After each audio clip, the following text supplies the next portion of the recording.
Halo, assalamualaikum warahmatullahi wabarakatuh. Jumpa lagi di channel Dokter IT Betfam, teman-teman. Pada konten kali ini saya ingin membahas mengenai bagaimana caranya membuat murai batu konsisten juara ya. Jadi juaranya itu nggak cuma sekali dua kali saja, tapi konsisten berturut-turut setiap minggunya dan selanjutnya. Murai bagus banyak teman-teman, namun murai istimewa, murai yang stabil itu susah atau sulit. Kalau hanya sekedar juara, saya rasa semua orang pasti pernah mengalami yang namanya juara. Ya tidak semua orang sih, 98% lah mereka pasti pernah yang, namanya mengalami prestasi atau juara, tapi hanya sedikit sekali mereka yang mampu konsisten. Dalam artian setiap berangkat muridnya selalu top perform, setiap berangkat selalu membawakan hasil, setiap berangkat bisa menjadi andalan, setiap berangkat tidak pernah mengecewakan pemiliknya atau pengurusnya. Nah, ini ada trik-triknya sendiri, mulai dari paling dasar. Ya, kalau saya membahas mulai dari dasar, karena kalau kita hanya berhenti di tengah atau di ujung itu tidak akan jadi, atau tidak bisa menjadi konsisten. Salah satu adalah teman-teman harus memiliki murai batu dengan terah bagus, minimal terah pinggiran yang jelas ya, yang memang sepak terjangnya prestasi-prestasian. Terus ada mental, dia memiliki karakter yang bagus, karakter mental yang bagus. Dari trotolan dari kecil dia sudah kelihatan tengilnya, sudah kelihatan, bakat-bakatnya juga sudah, ditunjukkan biasanya di usia 20-an hari belum ada sebulan, burung yang bagus itu biasanya sudah, ada tanda-tandanya seperti mulai ngeriwi-ngeriwi seperti itu, rajin ngeriwi, terus dia dilihat paling tengil, tatapannya, sorotannya serem, paruhnya tebal, biasanya seperti itu. Kaki-kakinya besar, nah dari postur atau katurangan dia biasanya beda dengan murai atau trotolan yang lainnya. Kalau dia memang memiliki, karakter atau, pondasi ya, dasar fighter-nya tinggi gitu. Nah itu dari trotolan sudah, bisa kita lihat.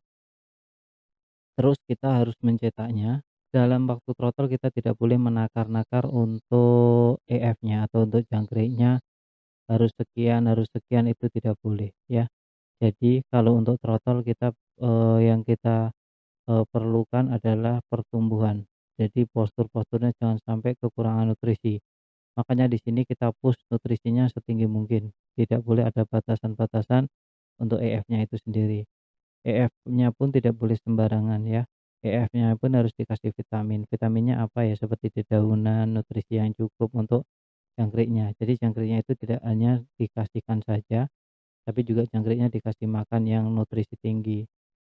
Ya, kalau perlu ada daging ya jangkriknya dikasih daging, ada buah-buahan kasih buah-buahan, ada sayur, sayur daun pepaya kasih daun pepaya untuk jangkriknya.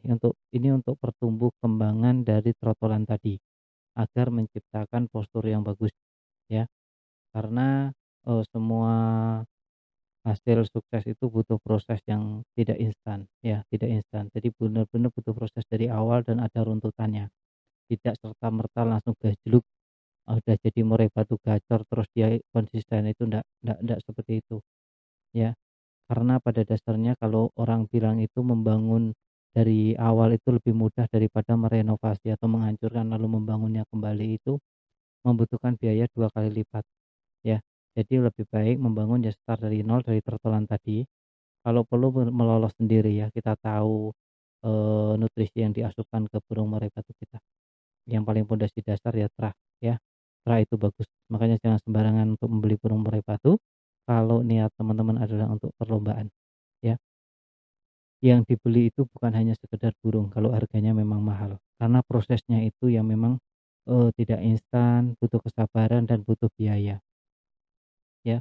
Prosesnya yang teman-teman beli, kalau teman-teman boleh dinilai ya prosesnya tadi kenapa burung, murai batu yang prestasi atau terahan atau persiapan untuk lomba biasanya harganya jauh lebih mahal dari murai batu pada umumnya.